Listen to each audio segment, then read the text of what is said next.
Hello and welcome to the Musical Instrument Investigator. So very exciting, here we are on the Brompton's website. So this is the very first kind of dedicated instrument auction of 2021.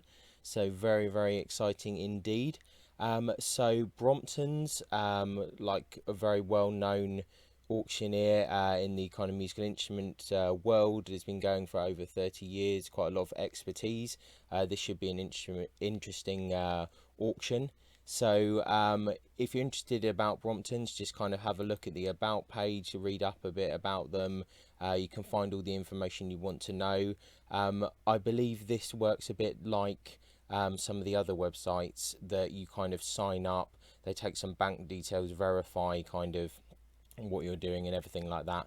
So in the description, I'm just gonna of the video, I'm going to put a link to the actual sale and you can have a look at it yourself. Just to say that I think with kind of Brexit, I presume that if you're kind of a European bidder, you might be subject to extra kind of import taxes and things. So have a look at that. Brompton's operates a kind of a 20% buyer's fee, or 18% if you're the first person to bid and then you end up winning it, but we'll see that a little bit later in the auction. Just to say, in kind of auctions there's a lot of different terms which go floating around, which might kind of describe an instrument in some way and give some more information. And a good resource for this is the Martin Swan Violins website. So Martin Swan Violins, they're a violin dealer, or violin, cello, viola, etc., and bow dealer in Wells, which is near Bristol. So this is a very good resource if you're interested in kind of buying an instrument at an auction and you haven't done it before. It's quite good if you're a player looking to kind of get an instrument at auction. So it gives some good advice and explains the kind of the problems, the pitfalls. So here's kind of a lot of really useful information. I really suggest that you kind of read that if you get a chance, and I'll put a link in the video description. So this is really interesting website. But the thing we really want to look at here is like the bonus material here. So this is the auction terminology. So this kind of explains like some of the different wording, and it can vary between different auctioneers. Like there's some interesting terms which kind of come across all the time, including the word interesting, which is used by Brompton's actually. We'll see that in a minute. So for the moment we'll just use their examples here. So the Italian maker here, Leandro Biziac, is quite a famous maker. This is the example. So if an auction was to say that an instrument is by Leandro Biziac, it's basically saying that there's a broad agreement that it was either made by Biziac himself, someone in his workshop, or it was ordered specifically for him. So he had something to do with it, and it's a legitimate instrument. If it's ascribed to him, then it's not by him, but there was a certificate to say that it was by him. But there's some kind of doubt about that, but some people might still try and sell it as that. So yeah, there's a lot of funny things which go on in musical instruments, and you can't always believe everything. Attributed to Biziac. So I mean, this is a very funny website, but yeah, basically someone believes that it's a Biziac, but most people probably don't. But there's, for whatever reason, they're kind of putting this down. I mean, like, they take all of these things with a pinch of salt, but I think this is quite true in a way. Workshop of Leandro Biziac. You know, it's something. It could potentially be something to do with the workshop, or inspired by the workshop of Biziac. No one's really 100% certain, so they don't really want to commit to it. Circle of Biziac. So yeah, this could be like someone that's somehow connected or really influenced by it. So it's kind of has traits of the maker, but you know, it's not the maker. Follower of Biziac and school of Biziac. Yeah, so you know, it's not what it is. It's not an actual Biziac. It's just someone that's kind of interested or trying to kind of pass it off as one of those. So you get a lot of stuff like that, especially in the violin world. Labelled or stamped or inscribed. Basically, you know, there's so many fake labels, fake stamps and inscriptions and stuff, you can't really believe any of those things. You just need to look at the instrument, look at any kind of verified images that you can find, you know, about that maker. There's a really good database on Teresio which you can look, which has like mostly kind of correct images for makers, but these are good things to kind of look at. The other thing which you get is, you'll see it on Bromptons, is they say an interesting instrument, which just means it's kind of something out of the norm and they don't really 100% know, but you know, they're just trying to say that this is a little bit different. But we'll get into that when we just quickly have a look at this auction. So yeah, Martin Swan's violins, have a look at this page. It's, you know, it's very, you know, it's a funny commentary, and it, you know, it's a very good information, and it kind of tells it like it is really. So yeah, there's a lot of weird terminology that goes along. There's a lot of kind of things which, yeah, don't always add up. But if you see an instrument which is says by a maker, then the auction house are basically saying that they believe, in their opinion, that it is by that maker. So if you really want something that, you know, you're kind of pretty close to being sure is genuine, then that's what you're looking for. And they'll sometimes say by and labeled and by, if there is a label. You know, sometimes there aren't labels, so there's all this terminology to look at, and I'm sure lots of other people will have different views on some of this, and you know, everyone's got a different opinion. No one ever agrees in any of this stuff. But yeah, an interesting website, and you know, definitely have a look at that. Anyhow, that's enough of me rambling, but yeah, just to say, if you haven't looked at auctions before, bought at auctions before, just familiarize yourself with the actual auction house. Look at their about pages, look at, you know, the actual true cost of things, look at things like the Martin Swan website for information and guidance. Yeah, you can buy some amazing things at auction. It can be a complete disaster. It really depends. And if you're kind of you know, an aspiring professional musician, then it might be better for you to buy from a dealer instead. And everyone has their opinions. An auction can be a great place to buy something if you know what you're talking about, and if you know what to look for in an instrument. But you know, if you don't, then it can be a real problem. So there's definitely benefits to buying from a dealer. So you have to weigh things up. Like, yeah, you can save money from an auction, but then, you know, what have you bought? So you know, when you get it, it might be very different to what you kind of imagined. I mean, that's the problem at the moment, that, you know, it's very difficult to see these instruments in person. I cannot stress how important it is to have a look at instruments in person, really, if you can, before you buy them, because the pictures, you know, everything always looks different, the descriptions, everything's different when you get it in person. And I've kind of had those problems before. But anyway, maybe I'll do a video on that in the future, but for now, let's just have a look at the sale.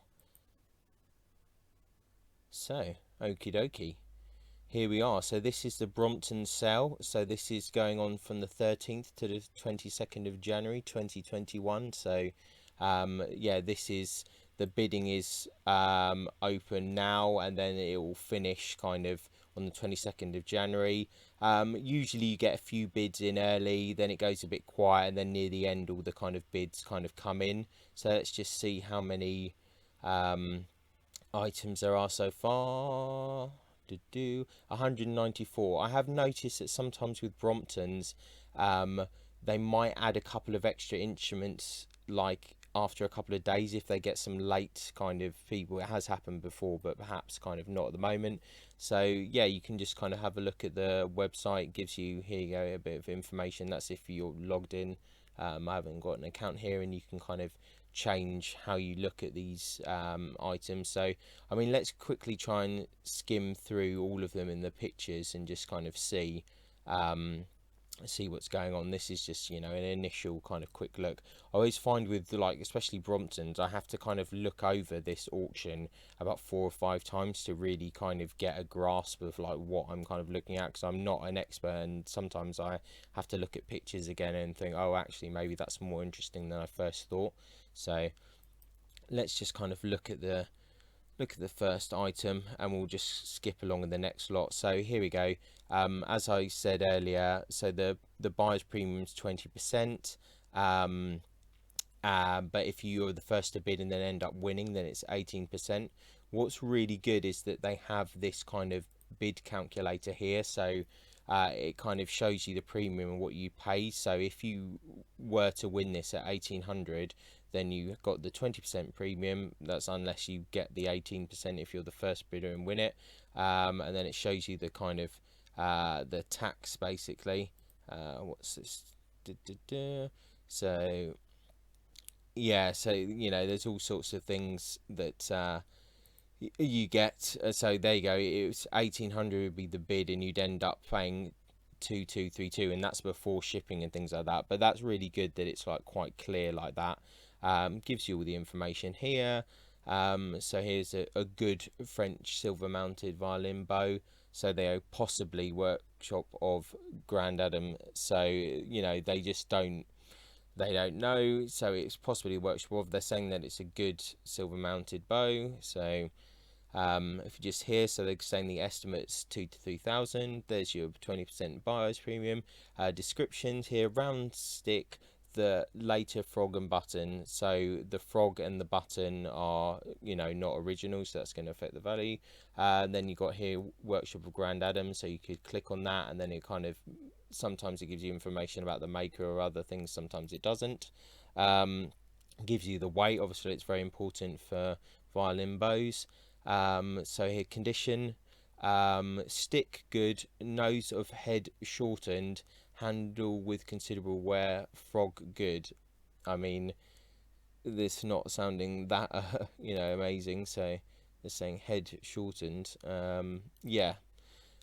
You can sometimes ask for kind of additional reports, so you know, feel free to contact them if you want some more information or better pictures. Like, I definitely think things like bows and stuff, you really want to be kind of trying them in person, but obviously not ideal times at the moment. But anyway, that just gives you a bit of an overview of the layout. I said if you really want like a good, some of the expensive items will have like a better condition report here, but like the kind of ones which are low value, you'll have to request information. But you know, if you're really interested in something and you can't tell from the pictures or descriptions, then yeah, definitely just contact them and try and get some more information. I mean, they're interested in selling things for their kind of clients or whoever's kind of put the lot in. So yeah, definitely definitely kind of go and ask them for more information. So anyway, let's go on to the next lot. So another silver mounted bow here, saying possibly French, so no idea. Let's not go into this too much, but you can see here they usually have these two pictures. We'll not spend too much time on bows just because I'm not extremely knowledgeable about any of them or anything really, but especially not really bows. So silver mounted violin bow, probably German, in the manner of the Viome workshop. So German bow in a kind of Viome style. So you know, it's all a bit kind of spurious. Nickel mounted bow. So let's just keep moving on because we've got so many, and I don't want to kind of take up 2 hours of your time looking at this. He has an English silver mounted violin bow by Arthur Barnes for W.E. Hill and Sons. So Hill and Sons, like the very famous shop that was kind of in London. So you know, any of the Hill bows usually go for like quite a good money. They're quite a reliable brand, so that's something interesting. Yeah, let's see what the condition says. So round sticks, some people like the kind of round sticks, or they like the kind of the other kind of octagonal sticks.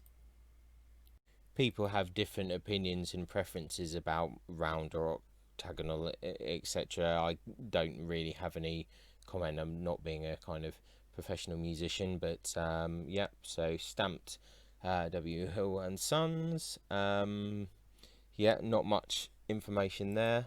It doesn't seem too bad, but once again, definitely worth kind of trying and yeah, kind of get as much information about it as you can, really. French nickel and ivory mounted violin bow by Eugene Quinohure. So yeah, it's another bow here, round stick, decorative.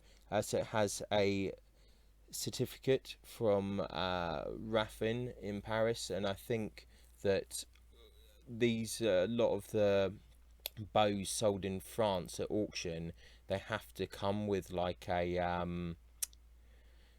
with a certificate, I believe, which basically kind of shows that they are being sold as what they are.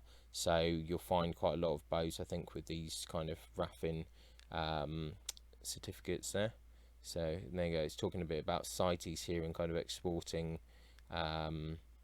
because obviously it's got these ivory mounts. So that's kind of worth looking at as well if you're buying from abroad.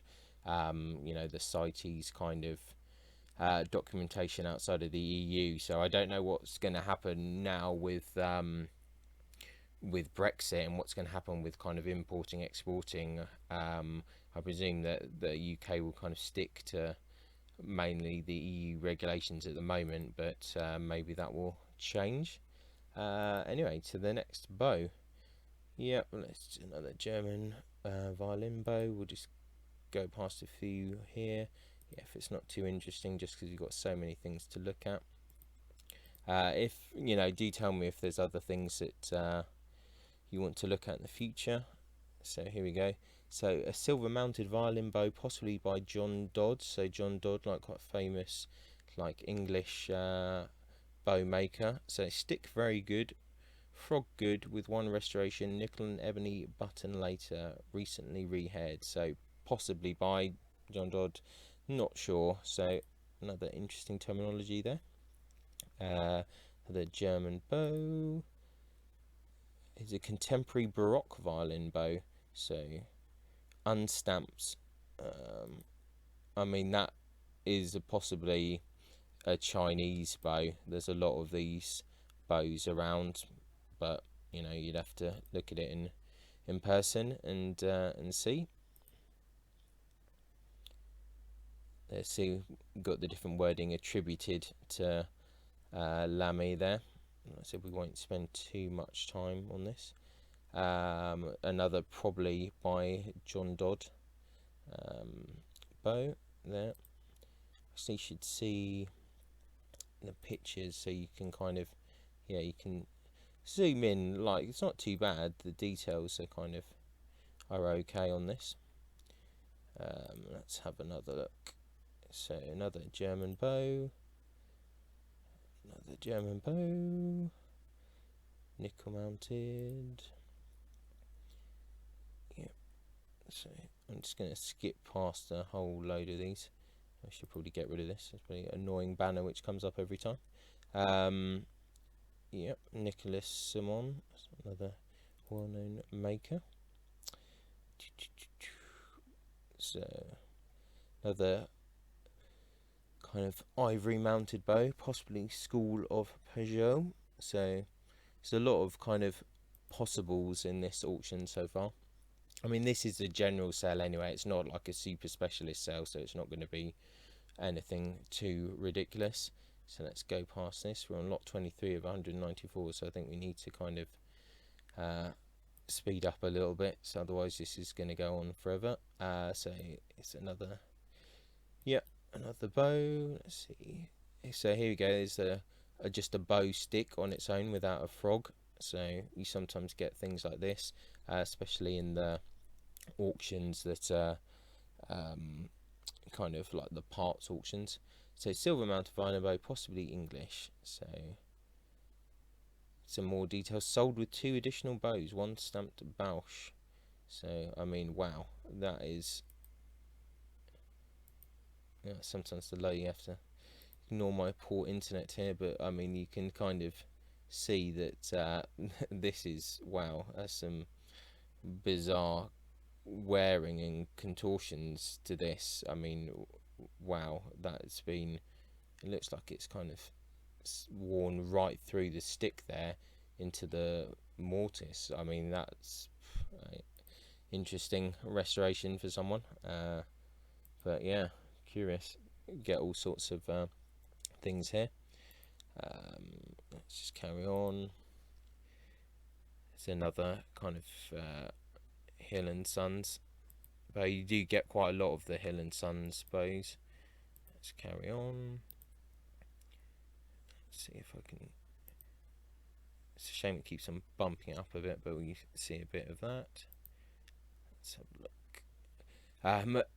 I seem to love this word as well, but interesting, like Bromptons do love using the word interesting, and I think I love that word too, so there's a lot of interesting things going on. Yep, a lot of bows. So I'm trying not to, just trying to speed through this a bit because I don't want to spend 2 hours. Okay, here we go. Here's an interesting bass bow by Gotts. So there's all sorts of different types of things here. So there's another bass bow. Here we go, more bows. An interesting gold mounted bow, faintly stamped. Let's see. Yeah, sometimes the pictures load properly and sometimes they don't, probably my internet. But then sometimes there's problems with some of the pictures on some of the listings. So yeah, I mean we could spend more time. Oh, we're onto instruments now. We could spend more time looking at bows, but maybe save that for another time. So here we go. Here's an example of kind of what you get with an instrument that has a bit of a higher, valuation. So 7 to 10,000, an Italian violin by Antonio Pellizzon Gorizia, 1812. Like, all my pronunciation is absolutely terrible. So anyway, bearing an original label, a repairer's label as well. So here Bromptons are saying that this is an instrument is by this maker. Length of back, which is obviously like quite important for a lot of violinists. It does say here that the scroll probably later, so the scroll probably not by that maker, so you should take that into consideration. So let's have a look at this. So it's a bit of a crack there. Let's see on the back. And these Brompton's pictures are not too bad. Okay, and have a look at the scroll. So make up your own mind on that. So here we go. Here's the condition report. I don't think the Brompton's condition reports aren't the best. You might be able to ask them for more information. So they're basically saying that there's some kind of a crack there, crack on the top, which you can kind of see, or 2 cracks even. So yeah, you can see that there's one next to the other one. So the diagram is not amazingly kind of accurate to that. There's better ones out there, but yeah, there you go. So that's a first introduction. So let's see what the next one. So I think it's starting off with some of the more kind of expensive violins first, it seems. So here we go. Violin attributed to Vincenzo Postiglione. Probably butchering the names here, so you can just see here, have a look at all the pictures, just give it a good look, and then once again condition report, so you can see these kind of F-hole cracks. There's a crack at the side, so yeah, you can see where it's kind of there. So yeah, that's definitely something to look out for. So onwards to the next one. So violin attributed to Leon Bernardel, Paris. So attributed to. So you got to make your own mind up. Again, a few pictures, but there you go. You see no actual condition document here because we've already kind of gone into the lower estimates here. So you have to make your own mind up about these things. Like I said, feel free to contact them. They'll give you more information on that. So moving swiftly on, 3/4 violin, but that's wrong thing. Let's move on to that. German violin by Neuner and Hornsteiner. Yep, that's pretty standard. Scottish violin by John Cuthbert and Dunmar, 1884. Like, I really find the Scottish and kind of English violins really interesting, but they don't tend to make too much money, but I find them quite curious. Interesting shape. So yeah, the Brompton's auctions do usually actually have a lot of kind of Scottish and English instruments, so that's interesting. So we're back into the kind of higher ranges again. So an Italian violin by Serafino Cassini, Florence, so 7 to 10. It's got a certificate here. It's quite a recent one. Ooh, length of back's 361, so that's quite a big instrument. So I think a lot of people don't really like violins with a length of back over 360. I mean, I don't think that's ideal, but it depends. If you're a kind of longer armed person, it could be quite useful. It's interesting. Back there. Scroll. There you go. There's your certificate there. And here we go. So I'm presuming that that's basically showing that there's some kind of a patch underneath, although it doesn't kind of say that in here. Let's see.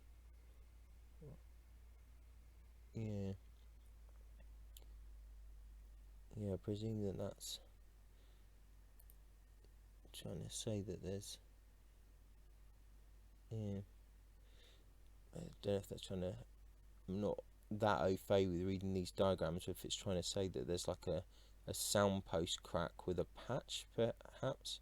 I mean, there's actually quite a lot of kind of cracks on this, so I think, this is definitely worth looking at a bit more closely. It doesn't really, they don't talk about it here, but to me this looks like, there's quite a few cracks. Looks like it's potential soundpost with a soundpost patch, but there's no commentary here really, which would be good if they could actually kind of, elaborate a bit more on what their diagram's actually trying to show. But anyway, let's move on.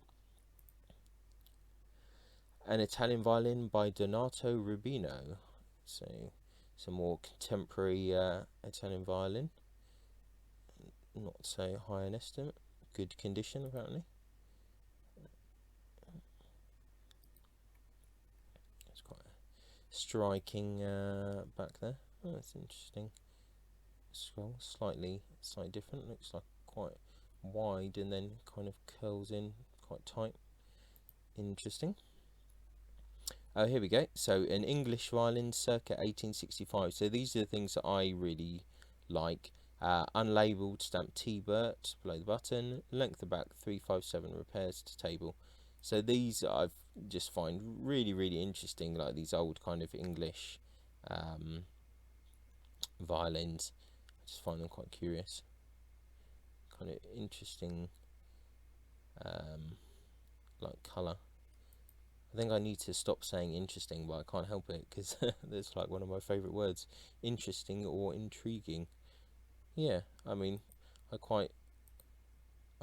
people might think that's a bit red, that varnish, but I quite like that. It's a nice looking instrument to me anyway. I have very odd tastes. I just like weird things, to be honest. So a violin, probably English, second half of 19th century even. Wow, length of back 365. That is very large indeed. I think commercially that's not a very good kind of proposition. It might be kind of a struggle for a lot of people to play. I mean, that's a very odd shape.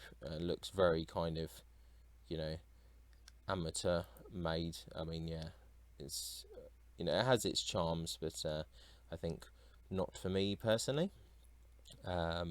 German violin, let's, you know, these are more standard ones, let's move past that.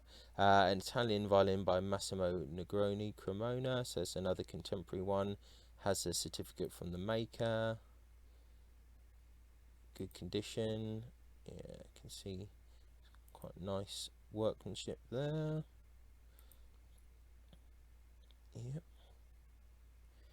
Yeah, we're not getting into any kind of super details on any of these things, we're just having a brief overview. So an interesting Italian violin, second half of 18th century. So I think a lot of these instruments do quite well in sales. These kind of, like, everyone wants like the Italian violin. So if someone, you know, an interesting Italian violin at a slightly lower estimate, people get a bit excited, and, you know, so it's quite a label here for Ballesteri, but obviously they've kind of discounted that. But people get excited by a lot of these kind of, like, oh, have we got this kind of sleeper Italian violin? But I mean, if that's what you're into, looks like a pretty bad crack here, like kind of looks like soundpost crack on the back, or something's happened. It's pretty bad crack there. Missing a peg. Yeah, looks like it's got its kind of, either, it's trying to, hard to see these pictures, it's got some, it looks like some kind of graft there. Yeah, an interesting instrument, as I say, interesting indeed. And to the next lot, a violin. These are my favourite, actually, the ones where they're just like, make your own mind up about it. It's a violin, you can see it's a violin, that's it, we're not going to give you any other information. So its estimate's still quite high. It's got an Italian label, as many of these things do. Length about 359, that's quite long. It's got a grafted scroll. I mean, a grafted scroll's not necessarily always an indication of the age. Sometimes these things are kind of messed around with, but yeah, it's curious. A violin, probably by J. Clausen, Svenborg. So, yeah, interesting. Moving on to the next lot. So another A violin, circa 1880, bearing label G. Carl R. Uppsala, which is in Sweden. So there you go. This looks like it's kind of, maybe it's been kind of a bit of a hole through the back of the peg box there. Repairs to table. Another violin, 1900. Let's move on. Half size. Let's go past that. Italian violin by Vincenzo Cavani, Modena, 1963. There we go. Let's just have a quick look at this while we're here. It's a nice, interesting back. Have a look at the scroll. See, it's had some kind of bushings in there, and you can see a few indications of things. Yeah, not the greatest reports, sadly. Hungarian violin by Janos Spiegel, Budapest. Let's just quick look at the scroll there. Okay. Good violin, attributed to Samuel Giltz, London, 1820. Yep. Okay. Next lot.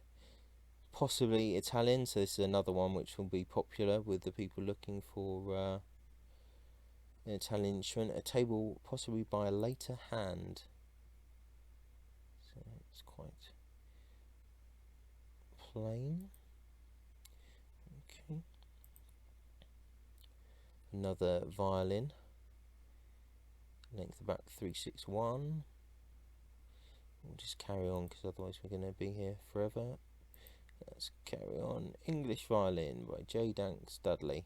These I find interesting as well, actually. These kind of like early 20th century English violins. They seem to be not very popular, but I'm not sure why, really. I think there's some really nice English instruments here. So, you know, Bromptons have a lot of these, and I think they deserve good homes. So, an interesting violin after Guadagnini. So, this will probably be popular for people looking for a Guadagnini that can't afford one. So, interesting, as I say, interesting. Another violin 1900s. An interesting violin. So there you go. Unlabeled. I mean, this is interesting. Look at that. It's curious F holes there. Curious shape. Length of back's quite long. Yeah, you can see. Oh, it's got a flat on the back, almost a bit Testore-like. Some repairs here. Curious skull. So yeah, that is a curious instrument. Another interesting violin, possibly Italian. So not as interesting as others, I feel. Violin. Another violin. Oh, wrong one. Yeah, we'll just go past a few here. Another English violin, 1946. Robert Taylor. English violin by Robert Taylor again. So we've got a few Robert Taylors in this auction. You do often get that. Maybe someone had a couple of instruments by the same maker, or it's something to do with a family's estate. Czech violin by Josef Heinecker. Wildsen. Probably really bad pronunciation there. Interesting violin. Germany or Austria, circa 1820. Oh, it's got a dendro report from Peter Ratcliffe, so it indicates significant dates of 1769 on the bass side and 1810 on the treble side. So someone's kind of done dendrochronology on the wood to try and ascertain the dates. So someone thought that this could be quite an interesting instrument. So it's got quite a low estimate. Very interesting. Another Scottish violin by Dugald McCullum, Jamestown, 1891. These I do find sweet little things. Yep. Okay, moving on. Another violin, Italian label, as standard. Yep. It's sometimes good to document actually a lot of these instruments, because with Bromptons especially, a lot of the details of these listings just disappear afterwards, because, you know, there's a lot of people don't want to know that instruments they have were sold at auction or if dealers are buying. So in a way we get to kind of have a look at some of these instruments for a bit longer. Another interesting violin. I think Bromptons are definitely the main people for using the term interesting, perhaps kind of a bit too much. An English violin, possibly by a member of the Ferber family. So let's have a look. I'm not sure if this instrument might have been on a previous auction. It kind of looks familiar, but perhaps not. Repairs, table and ribs, sound post crack and table. So usually if they say sound post crack and table, obviously this affects the value quite a lot. But if it says sound post crack and table and doesn't say with patch, then it probably means that it's not been repaired. So really that would need attention, and that's kind of an expensive repair. So these are all things that you need to kind of have a look at, really, if you can. German violin, we'll just go past that. Violin, probably German. I don't think there's anything to look at there. Another interesting violin. Not sure it's that interesting, but why not just call everything interesting? let's carry on. Yeah. I'm just skipping a few things here that I don't think are that wonderful to look at, but you know, this is all personal things. German violin, probably by Sebastian Klotz. So it's got a high estimate there, probably by C diagram. Let's have a look. Ooh, it's lost its eye. It's blind. Well, okay, so obviously for its age, you can see. Well, this condition report's a bit better, I suppose. It kind of shows you there's had a lot of repairs here. So, yeah. Well, interesting enough. Violin Milan. So, not too wonderful. Good violin, possibly English. Yep. German violin. Small size violin. I think that was definitely in the last auction. Brompton's has a lot of things which kind of do multiple auctions. Interesting violins, so 1800. Let's see, 345. That's quite short. Yeah.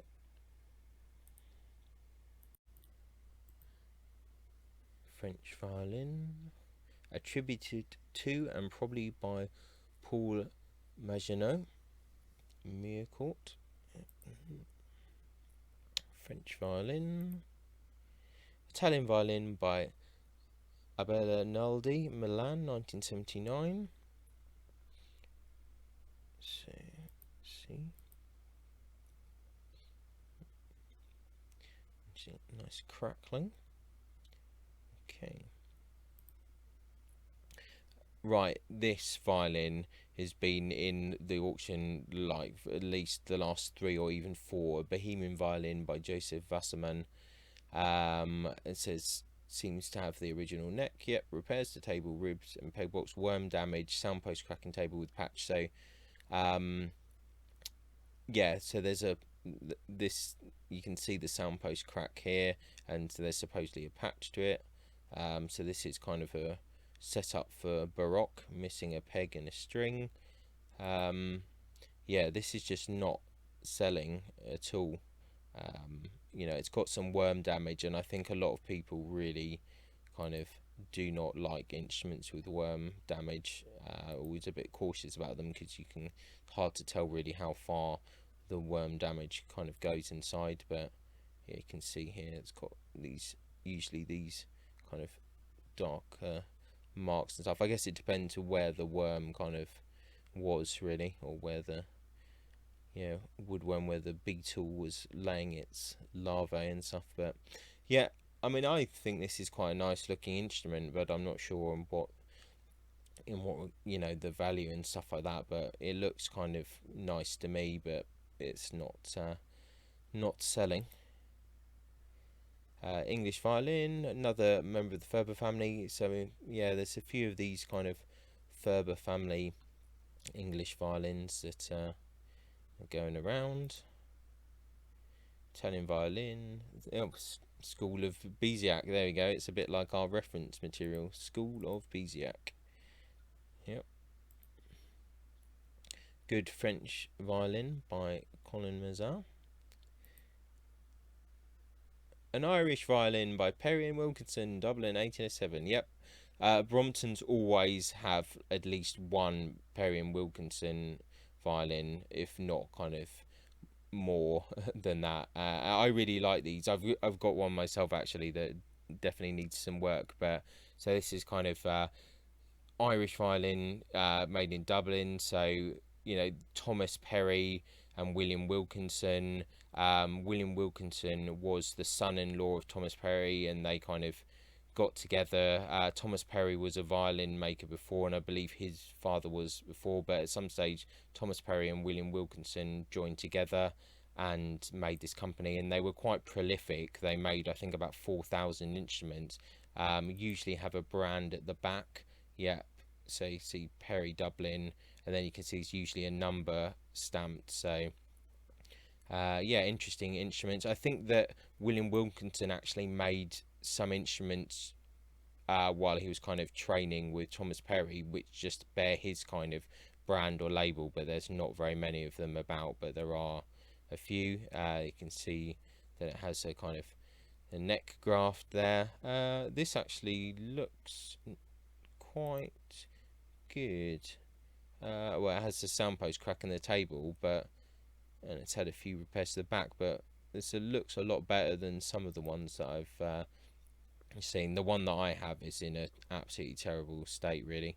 But yeah, I just like these instruments. You see, like the inked purfling here, where it's kind of rubbing away. So the lower ones of these instruments that always had kind of inked purfling on the, you see it fading here on the front and on the back. The more expensive ones had kind of proper inlaid purfling, and they had lots of different makers working for them, some which went on to be quite well known in themselves. But I like these. I think they're interesting. That's a standard estimate, 1,500 to 2,200. Sometimes they can go for a lot more money, especially in Ireland, but I think most likely it'll probably kind of hit the lower end of that estimate, I would have thought. So, but I like them. Nice instruments for sure. German violin, English violin by Alvin Perry. So once again, I think the Bromptons had a few of these instruments. German or Austrian violin, circa 1800. Repairs to table, ribs, back and peg box, sound post crack in table, and possibly in back. So they're not. There's some signs. Wow, that's the button must have broken on that, and it's had lots of repairs. So I mean, that's not great. That's going to affect the value. And there's the neck graft there. It's quite straight cut there. Curious. Italian violin by Plinio Michetti, Turin. Okay, let's have just a quick look at that. Yeah. Repair to scroll. Italian violin by Marino Tarantino, Naples. So a lot of these kind of Italian instruments floating about. Italian violin, School of Platina, Rome, circa 1750. So higher kind of estimate on that. Repairs to table, ribs, back and peg box, sound post crack and table with patch. So it has a patch on it. Yeah, some button repairs to that, it looks. So it needs some work for sure. Good Scottish violin by Jacob Brownlee, Glasgow. Good old Scottish violin again. Nice. Another interesting Italian violin. There seems to be millions of them. German violin. Alright, a violin made for the Hill and Sons shop. So some of these, some of the Hill violins are quite nice. I'm not quite sure of this one, but yep. French violin, Miracle. I'm just skipping a lot of these French and German violins because they're all fairly similar. Violin attributed to Vincenzo Postiglione. Okay. Let's see. Yeah, repair to scroll. 1896. Half-size Italian violin by Giuseppe Marconcini, Ferrara. Interesting half-size instrument. Needs a lot of work to that. A Swedish violin by Per Johan Karlsson, Travnas. For some reason, there's always a lot of Swedish violins in Bromptons. I'm not sure what that is. There must be some kind of collector or someone feeding in Swedish violins to this sale, because I don't really see that much on any other sales. Not so many Swedish instruments. We're getting there. About 55 left to go. Another German violin. It's been actually just mainly violins and some bows so far. I wonder if there's any violas or cellos coming up. English violin, first half of 19th century. Yep. Table separated from body. Okay, yeah. Well, that's got a lot of cracks and things like that. Yeah, interesting. Italian violin, school of Pasta Brescia. Probably first half of the 18th century. Okay, let's have a quick look at this.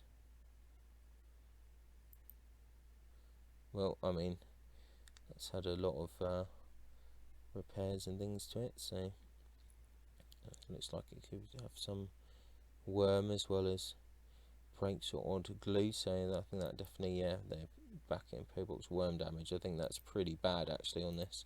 Some pretty bad worm damage, so definitely have to take that into consideration. You see, it looks like some worm damage there filled in. Yep. Good violin. Okay. Looks like a tribute to Carolus Bardarello, sold with a certificate from 2018. So that person believes that it's by this maker, but clearly Bromptons don't agree with that. So that's worth looking at. Good German violin. Yep. Italian violin by Leone Giotti, Siena. Ooh, bum bum bum. Okay. It's curious wood. It's interesting there.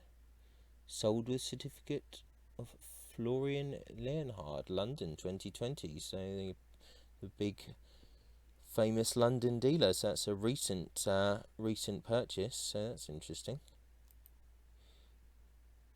That's a very interesting neck graft angle there. Well, that's very curious. Repairs table, ribs and back, soundpost crack in back. Yeah, interesting, but you can't. Yeah, you can see like the kind of crack here. Very curious. That's a strange lot, that one. I'd be very wary of that. English violin by W.H. Thorne, Tottenham 1920. There's some of these in the last Brompton's auction. And it's sold with a German violin, so there you go. If you want a bonus violin, it's quite big. I do remember this one from before, yeah. The big wide scroll. Very odd. English violin by William Atkinson. Trying to make it. It's got a Hill registration number on the fingerboard, so it was in the Hill shop for a bit at some stage, for some repair probably. Violin, circa 1900, worm damage, our favourite. Hungry woodworms, hungry beetles. German violin. Modern Italian violin by Franco Forcellini, Mantua. So it's got a certificate. I mean, I do wonder if some of these more kind of, well, it's 1997, so, but there's always a lot of these kind of modern Italian instruments floating around. It's an interesting brand there. An interesting violin. Our favourites. Yep. That's a curious one.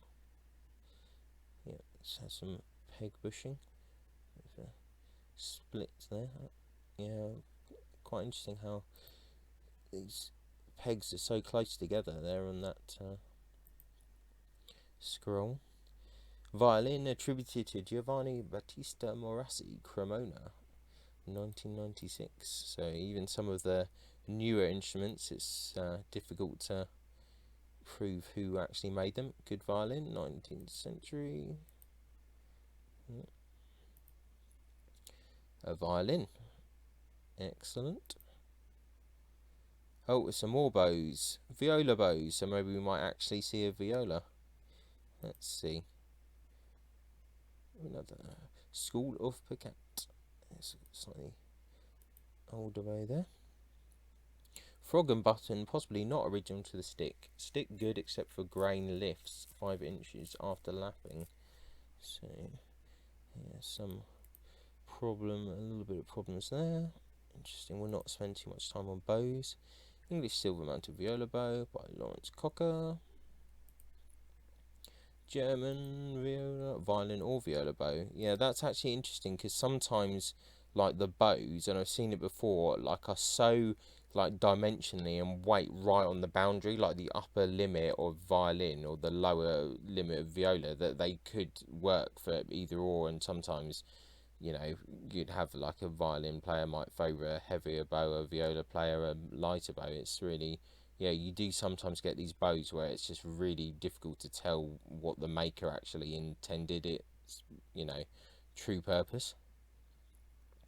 Another viola bow. I'm just wondering if we might actually see a viola.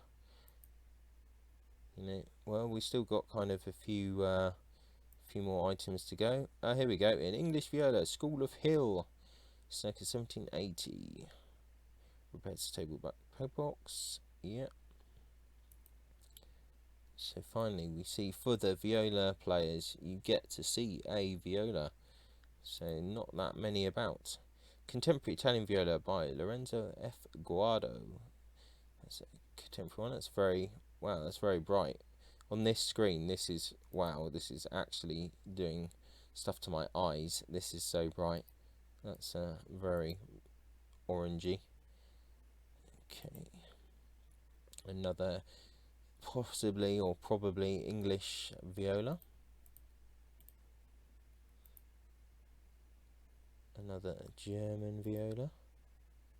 An interesting viola, circa 1800. Hill registration, so it's probably had a new fingerboard in the Hill shop at some stage. Another English viola, Frederick Daniel Mahoney, 1937. Okay.